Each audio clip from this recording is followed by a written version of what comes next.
আমি যা বলবো তাই করবো, তাহলে আজকের পর থেকে কিছুই চাবে না তোমার মেয়ে। আচ্ছা ঠিক আছে দাদি, এটা নিয়ে যাচ্ছি আমি এখন। আচ্ছা যাও। এই খুকি, এই যে তোর জন্য ফ্যান নিয়ে এসেছি, আর রাতে ঘামতে হবে না। বাবা ধন্যবাদ। আচ্ছা, আর এটা নষ্ট হলে আমি কিন্তু আর কিনে দিব না দ্বিতীয়বার, এই বলে গেলাম। হ্যাঁ দেখেই রাখতে হবে, কিন্তু অনেক সুন্দর আছে ফ্যানটা। এই খুকি এরকম ধরছিস কেন, উপরে চল এটা লাগিয়ে দেখি। আচ্ছা আম্মু চলো দেখি এটা চলে কি না। হ্যাঁ ফ্যানটা অনেক সুন্দর আছে কিন্তু।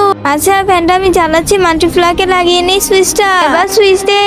কি রে খুকি চলে না যে? আমি তো জানি না। আরে কি হয়েছে, চিল্লাচ্ছ কেন? বাবা দেখো ফ্যান চলে না।